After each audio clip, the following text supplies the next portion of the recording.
आह्वान ओडिशार प्रथम एवं एकमात्र मासिक ओडिया साहित्य ई पत्रिका। आम पॉडकास्ट सुनी परिबे ए 30 सेकेंड रो विज्ञापन परे।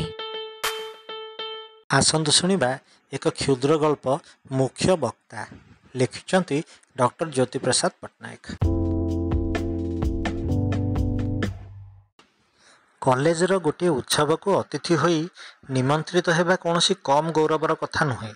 मोर जड़े बंधु सहर एक बेसरकारी कॉलेज रे अध्यापक थिबा समय रे निज कॉलेज रे एक कार्यक्रम को मते अतिथि हिसाब रे निमंत्रित करथिले, किंतु मु कदापि भाभी नथिली जे से मते नहीं सभा मंच उपरे बसई देबे।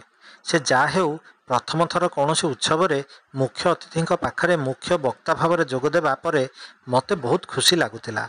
कॉलेजर समस्त अध्यापक अध्यापिका छात्र छात्री मते चाहि रहिथिले। सभा मंच उपरे बसी बसी अणनिश्वासी होई जाउथिली। मने मने चिंता करुथिली मु एही स्थान रे बसिबा योग्य ना नाही। अन्य माने मते देखि कोन भाबुथिबे।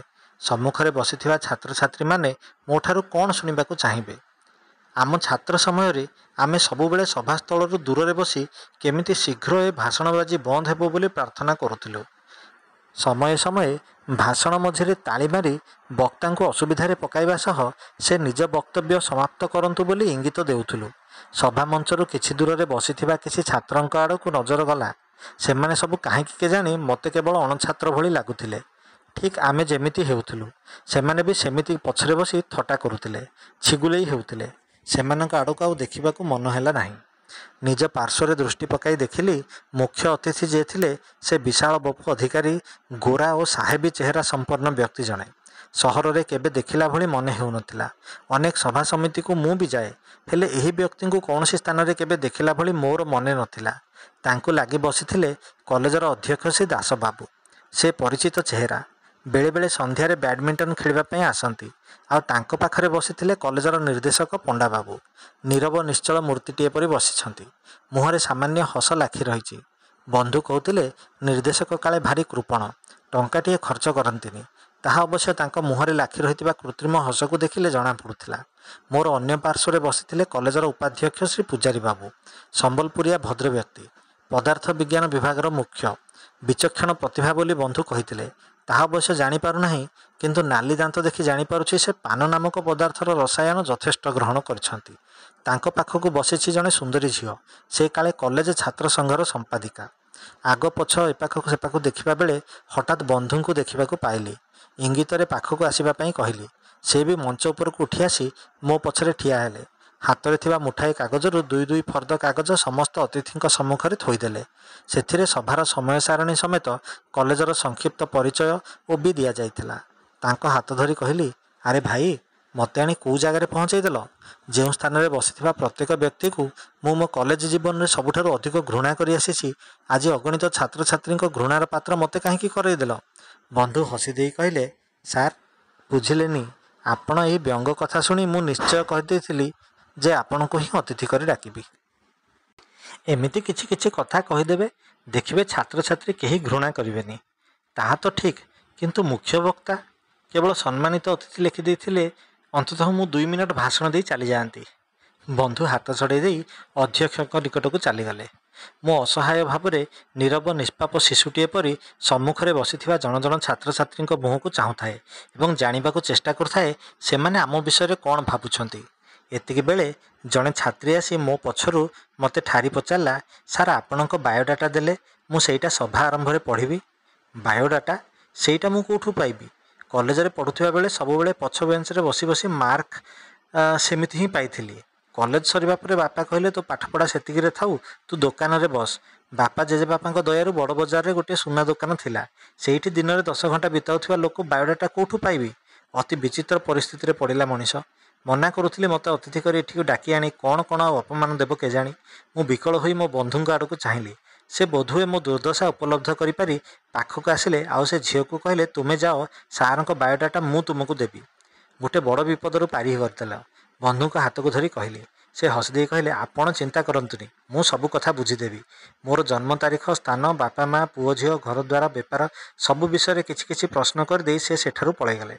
मंच उपरे मो सम्मुखरे थुआ होइथिबा पानी बोतल खोली अधा बोतल पानी पीदेली। घर बाहर समय देहरे अधा बोतल डिओड्रेंट पकईली। ସତ୍ତ୍ୱେ ମୁଁ ଝାଳେଇ ଯାଉଥିଲି। ଆଉ କହିବା ଅନାବଶ୍ୟକ ସେ ଡିଓଡୋରେଣ୍ଟ ବାସ୍ନା ନଥିଲା। ଆମେ ସମସ୍ତେ ମଞ୍ଚ ଉପରେ ବସିବାର 5 ମିନିଟ୍ ମୋତେ ଅଧଘଣ୍ଟା ପରି ଲାଗିଲାଣି। କେମିତି ଶୀଘ୍ର ଏ ସଭା ସମାପ୍ତ ହେବ ମୁଁ ତ୍ରାହି ପାଇବି ତାହା ଚିନ୍ତା କରୁଥିଲି। ସଭା ଆରମ୍ଭ ହେବାର ନାଁ ନେଉନଥିଲା। ମୁଁ ବାରମ୍ବାର ମୋ ହାତଘଣ୍ଟାକୁ ଦେଖୁଥିଲି। ଅଧ୍ୟକ୍ଷ ନିର୍ଦ୍ଦେଶକଙ୍କ ସହ ଗପରେ ବ୍ୟସ୍ତ ଥିଲେ। ମୁଖ୍ୟ ଅତିଥି କାଗଜ ଫର୍ଦ୍ଦଟିଏ କିଛି ଲେଖି ଯାଉଥିଲେ। ମନ ହେଲା ଦେଖିବା ପାଇଁ ସେ କ'ଣ ଲେଖୁଛନ୍ତି। ଟିକେ କରେଇ କରି ଚାହିଁଲି, ସେ ଭାଷଣ ଲେଖିବା ପରି ଲାଗୁଥିଲା। ହେଲେ ଭଲରେ ଦେଖିବା ପରେ ଜଣାପଡ଼ିଲା ସେ ଭାଷଣ ନୁହଁ, ବରଂ କୌଣସି ଗୋଟେ ବ୍ୟବସାୟର ଆୟବ୍ୟୟ ଅଟକଳ କରୁଥିଲେ। କେତେ ଆସିଲା, କେତେ ଗଲା, ନିରୀକ୍ଷେଇକି ଚାହିଁଲି ସେ ନିଜ ସମ୍ମୁଖରେ 2-3 ଫର୍ଦ୍ଦ ଛପା କାଗଜ ରଖିଛନ୍ତି। ଓହୋ, ସେ ନିଜ ଭାଷଣକୁ ଟାଇପ୍ କରି ନେଇ ଆସିଛନ୍ତି। ବାଃ, ମୁଁ କେମିତି ଜାଣିପାରିଲିନି? ପୁଣି ଥରେ ବନ୍ଧୁଙ୍କୁ ଡାକିଲି। ଆଉ ତାଙ୍କ କାନରେ ଧୀରେ ଧୀରେ କହିଲି, ମୁଖ୍ୟ ଅତିଥି ନିଜ ବକ୍ତବ୍ୟ ପ୍ରିଣ୍ଟ କରି ଆଣିଛନ୍ତି। ମୋତେ କାହିଁକି କହିଲନି? ସେ ହସିଦେଇ କହିଲେ, ମୁଁ ଭାବୁଥିଲି ଆପଣ ଜାଣିଥିବେ ବୋଲି। ଛାଡ଼ନ୍ତୁ, ଆପଣ ଜମା ଚିନ୍ତା କରନ୍ତୁ ନାହିଁ। ଆପଣଙ୍କ ଭାଷଣ ସଭାର ଶେଷ ଆଡ଼କୁ ରଖିଦେବା। ଆଉ ସେତିକି ଭିତରେ ଆପଣଙ୍କ ଭାଷଣ ଆପଣଙ୍କ ପାଖରେ ପହଞ୍ଚିଯିବ। ଆରେ ବାଃ, ମାନେ ମୋତେ ଆଉ ମୋ ମୁଣ୍ଡ ଖର୍ଚ୍ଚ କରିବାକୁ ପଡ଼ିବ ନାହିଁ। ଏବେ ମୁଁ ଶାନ୍ତିରେ ନିଶ୍ୱାସ ମାରିଲି। ଆଉ ହାତରେ ପିନ୍ଧିଥିବା ମୁଦିକୁ ଘୂରେଇ ଘୂରେଇ ପଥରରେ ନିଜକୁ ଦେଖିବାକୁ ଚେଷ୍ଟା କରୁଥିଲି। ଜଣେ ସୁଭାଷିନୀ ଝିଅର ବକ୍ତବ୍ୟରେ ସଭା ଆରମ୍ଭ ହେଲା। ବନ୍ଦେ ଉତ୍କଳ ଜନନୀ ସଙ୍ଗୀତ ପରିବେଷଣ ହେଉଥିବା ବେଳେ ସଭା ମଞ୍ଚରେ ରଖାଯାଇଥିବା ଦୀପକୁ ପ୍ରଜ୍ୱଳନ କରାଗଲା। ପ୍ରଥମେ ଅଧ୍ୟକ୍ଷ ନିଜ ଅଭିଭାଷଣରେ କଲେଜ ବିଷୟରେ ଅନେକ ତଥ୍ୟ ଉପସ୍ଥାପନ କରିବା ସହିତ କଲେଜରେ ହେଉଥିବା ପାଠପଢ଼ା ବିଷୟରେ ଉଚ୍ଛ୍ୱସିତ ଭାଷଣଟିଏ ଦେଲେ। ପରେ ପରେ ଉପାଧ୍ୟକ୍ଷ ବାର୍ଷିକ ବିବରଣୀ ପାଠ କଲେ। ଯେମିତି ଯେମିତି ଜଣେ ଜଣେ ଭାଷଣ ଦେଇ ଆସୁଥିଲେ, ସେମିତି ସେମିତି ମୋ ଛାତି ଭିତରର ହୃତ୍ପିଣ୍ଡଟା ଧକ୍ ଧକ୍ ହେଉଥିଲା। ମୁଁ ସଭାରେ ନିଜ ବନ୍ଧୁଙ୍କୁ ଖୋଜିବାର ଚେଷ୍ଟା କରୁଥିଲି। ସେ କାହିଁ କେଉଁଠି ଦେଖାଯାଉନଥିଲେ। ମୁଖ୍ୟ ଅତିଥିଙ୍କ ପରିଚୟ ଦେଇ ଜଣେ ଛାତ୍ର ଜଣାଇଦେଲା ଯେ ସେ ଜଣେ ବଦାନ୍ୟ ମହାନ ବ୍ୟକ୍ତି, ଅନେକ ସଂଗଠନ ସହ ଜଡ଼ିତ। ନିଜକୁ ଏମିତି ଜଣେ ମହାନ ବ୍ୟକ୍ତିଙ୍କ ସହିତ ସଭାମଞ୍ଚ ଉପରେ ପାଇ ମୋ ଜୀବନ ଧନ୍ୟ ହୋଇଗଲା ପରି ଲାଗୁଥିଲା। ମୁଖ୍ୟ ଅତିଥିଙ୍କ ପରିଚୟ ପରେ ମୋର ପରିଚୟ ପ୍ରଦାନ ସମୟ ଆସିଲା। ମନେ ମନେ ଭାବୁଥିଲି, ମୋ ବିଷୟରେ କ'ଣ କହିବେ? ମୋର ତ ସେମିତି କିଛି ପରିଚୟ ନାହିଁ। ନା ମୁଁ ଭଲ ପାଠ ପଢ଼େ, ନା ସମାଜ ସେବା କରେ। ତାହେଲେ କହିବେ କ'ଣ? ଯାହା ବି ହେଉ, ମୋର କିନ୍ତୁ ସମ୍ମାନ ନ ଯାଉ। ମୋ ପରିଚୟ ପ୍ରଦାନ କରୁଥିବା ଛାତ୍ର ଜଣକ କହିଲା, ଆମ ମୁଖ୍ୟ ବକ୍ତା ଜଣେ ଉତ୍ତମ ଛାତ୍ର ଥିଲେ। ସେ ବିଦ୍ୟାଳୟ ଓ ମହାବିଦ୍ୟାଳୟ ସ୍ତରରେ ଅନେକ ପ୍ରତିଯୋଗିତାରେ ଅଂଶଗ୍ରହଣ କରି ଅନେକ କୃତିତ୍ୱ ଅର୍ଜନ କରିଛନ୍ତି। ବିଦ୍ୟା ସମାପନ ପରେ ସେ ମୂଲ୍ୟବାନ ଧାତୁ ସଂକ୍ରାନ୍ତୀୟ ଉଚ୍ଚ ଗବେଷଣା କରିବା ପାଇଁ ବିଦେଶ ଯାଇଛନ୍ତି, ଇତ୍ୟାଦି ଇତ୍ୟାଦି। ଅନ୍ତତଃ 4 ପୃଷ୍ଠାର ସମ୍ପୂର୍ଣ୍ଣ ଡାହା ମିଛ କଥା ସବୁ ମୋ ବିଷୟରେ କହିଗଲା। ସେ ସବୁ ମିଛ ହେଲେ ପ୍ରତିବାଦ କରିବାକୁ ସାହସ ନଥିଲା। ତେଣୁ ଗମ୍ଭୀର ରହି ହସିବାର ଚେଷ୍ଟା କଲି। ପରିଚୟ ପ୍ରଦାନ ସରିବା ପରେ ନିଜ ସ୍ଥାନରୁ ଉଠି ନେତା ମନ୍ତ୍ରୀଙ୍କ ପରି ହାତ ଉପରକୁ ଉଠେଇ ଯୋଡ଼ ହସ୍ତରେ ଠିଆ ହୋଇଗଲି। ସଭାରେ ଉପସ୍ଥିତ ଛାତ୍ରଛାତ୍ରୀମାନେ କରତାଳି ଦେଉଥିଲେ, ଆଉ ମୁଁ ଆକାଶକୁ ଚାହିଁ ମନେ ମନେ କହୁଥିଲି, ହେ ଭଗବାନ, ମୋତେ ରକ୍ଷା କରିଦେଲ ପ୍ରଭୁ। ପରିଚୟ ପ୍ରଦାନ ପରେ ପୁଣି ପ୍ରମାଦ ଆସିଲା। ଯେତେବେଳେ ଭାଷଣ ଦେବା ପାଇଁ ମୁଖ୍ୟ ଅତିଥିଙ୍କୁ କୁହାଗଲା, ସେ ନିଜ ସ୍ଥାନରୁ ଉଠି ମାଇକ୍ ପାଖକୁ ଯାଇ ଠିଆ ହେଲେ ଓ ଟେବୁଲ ଉପରେ ଛପା ଭାଷଣକୁ ଥୋଇଦେଇ ଟେବୁଲ ବାଡ଼େଇ 10 ମିନିଟିଆ ଭାଷଣଟିଏ ଦେଲେ।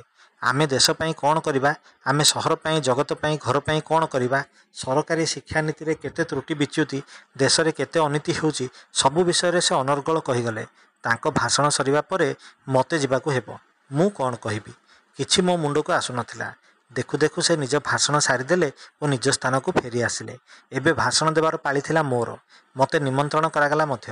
ମୁଁ ଅସହାୟ ପରି ଏପାଖ ସେପାଖ ଚାହୁଁଥିଲି। ନିଜ ସ୍ଥାନରୁ ଉଠି ଯଥାସମ୍ଭବ ଧୀରେ ଧୀରେ ମାଇକ୍ ଆଡ଼କୁ ଅଗ୍ରସର ହେଉଥିବା ବେଳେ ମୋ ବନ୍ଧୁ ରକେଟ୍ ପରି ବେଗରେ ଆସିଲେ ଓ ମାଇକ୍ ସଜାଡ଼ି ଦେଉ ଦେଉ ଟେବୁଲ ଉପରେ 4 ଫର୍ଦ୍ଦ ପ୍ରିଣ୍ଟ ଥୋଇଦେଇ ଚାଲିଗଲେ। ଯାଉ ଯାଉ କହିଲେ, ଯଦି କେଉଁଠି କିଛି ମିଶେଇବ ବା କାଟିବ, ନିଜେ ସେ ସବୁ ଦେଖିନେବ। ଓହୋ, ପ୍ରାଣ ରହିଗଲା ପରି ଲାଗିଲା। ପବନ ଚାଲିଯାଇଥିବା ସାଇକେଲ ଚକରେ ପୁଣି ପମ୍ପ ଭର୍ତ୍ତି କରିଦେଲେ ଫୁଲିଗଲା ପରି ମୁଁ ବି ଜୀବନ୍ୟାସ ପାଇଲା ଭଳି ଅନୁଭବ କରୁଥିଲି। ବନ୍ଧୁ ଯାହା ସବୁ ଲେଖିଥିଲେ ତାହା ଅକ୍ଷରେ ଅକ୍ଷରେ ପଢ଼ିଗଲି। ବିନ୍ଦୁ ବିସର୍ଗ ପୂର୍ଣ୍ଣଚ୍ଛେଦ ସବୁ ଧ୍ୟାନରେ ଦେଖିବାକୁ ଆଉ ସାହସ ହେଉନଥିଲା। ଏମିତି ପଢ଼ି ଯାଉ ଯାଉ ହଠାତ୍ ମନେ ହେଲା ଯେମିତି କିଛି ଭୁଲ କହିଗଲି। କିଛି ସମୟ ନୀରବ ରହିବା ବେଳକୁ ଛାତ୍ରଛାତ୍ରୀମାନେ ଜୋରରେ କରତାଳି ଦେଉଥିଲେ। ସେମାନେ କାହିଁକି କରତାଳି ଦେଉଥିଲେ? ସେମାନେ କ'ଣ ଭାଷଣ ଶୁଣି ବିରକ୍ତ ହେଉଥିଲେ କି?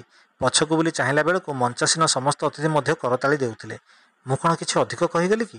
ପୁଣି ଥରେ ଭାଷଣ ପଢ଼ିବା ବେଳକୁ ଦେଖିଲି ସେଠାରେ ଲେଖା ଅଛି ଯେ ମୁଁ ପ୍ରତିବର୍ଷ 5 ଜଣ ମେଧାବୀ ଛାତ୍ରଛାତ୍ରୀଙ୍କ ଶିକ୍ଷାର ସମସ୍ତ ଖର୍ଚ୍ଚ ବହନ କରିବି। ମୋ ମନଟା ଆମ୍ବିଳା ହୋଇଗଲା। ବନ୍ଧୁଙ୍କ ଆଡ଼କୁ ଚାହିଁଲି। ସେ ବି ହସପୂର୍ଣ୍ଣ ବଦନରେ ତାଳି ମାରୁଥିଲେ। କିଛି ସମୟ ନୀରବ ରହିବା ପରେ କହିଲି, 5 ନୁହେଁ, ମୁଁ 10 ଜଣଙ୍କୁ ପଢ଼ିବା ଖର୍ଚ୍ଚ ଦେବି। ସମସ୍ତେ ଆହୁରି ଜୋରରେ ତାଳି ମାରିଲେ। ମୋର ବକ୍ତବ୍ୟ ଶେଷ କରି ମୁଁ ମୋ ସ୍ଥାନକୁ ଫେରି ଆସିଲି। ସଭା ସରିବା ପରେ ମୋ ବନ୍ଧୁ ଆସି ମୋତେ ଧନ୍ୟବାଦ ଦେଲେ। କଲେଜର ଅଧ୍ୟକ୍ଷ ଗଦଗଦ ହୋଇଗଲେ। ମୁଖ୍ୟ ଅତିଥିଙ୍କୁ ଏହି କଥାଟା ଅପମାନଜନକ ଲାଗିଲା ବୋଧହୁଏ ସେ ସଭା ମଝିରୁ ବାହାରି ଚାଲିଗଲେ। ମୁଁ କଲେଜରୁ ବାହାରି ଆସିବା ବେଳେ କଲେଜର ଅଧ୍ୟକ୍ଷ ମୋତେ ପ୍ରଶ୍ନ କରୁଥିଲେ ସେ ସ୍କଲାରସିପ୍ଟା କେମିତି ଦେବା। ମୁଁ ହସିଦେଇ କହିଲି ମୁଁ ଏବେ ଟିକେ ଫରେନ୍ ଟ୍ରିପ୍ରେ ଯାଉଛି, ଫେରିଲେ କଥା ହେବା। ମୋ ବନ୍ଧୁ କହିଲେ ଫରେନ୍ ଟ୍ରିପ୍ କେବେ? ମୁଁ କହିଲି ତୁମେ ଜାଣିଥିବ ନା, ମୋ ପରିଚୟରେ ତ ଲେଖିଥିଲ ମୁଁ ବିଦେଶ ଯାଇ ଆସିଛି ବୋଲି। ସବୁ ତ ତମେ ଲେଖୁଛ, ସେଇ 10ଟା ପିଲାକୁ କେଉଁଠୁ ସ୍କଲାରସିପ୍ ଦେବା ସେଇଟା ବି ନିଜେ କହିଦିଅ। ମୁଁ ଆଉ କୌଣସି ସଭା ସମିତିକୁ ଯିବାକୁ ଭୟ କରୁନି, କାରଣ ଭାଷଣ ଦେବା ପାଇଁ କୌଣସି ପରିଶ୍ରମ କରିବାକୁ ପଡ଼ୁନି। ଆଉ ବାୟୋଡାଟା ସେଇଟା ମୁଁ ମୋ ବନ୍ଧୁଙ୍କ ଠାରୁ କପି କରି ନେଇ ଆସିଛି। ଯେଉଁଠିକି ଯାଉଛି ନକଲଟିଏ ସାଥିରେ ନେଇ ଯାଉଛି।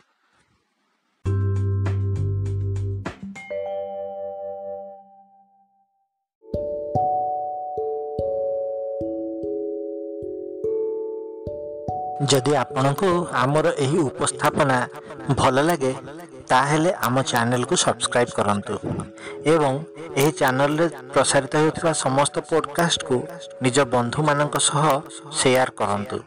ଧନ୍ୟବାଦ।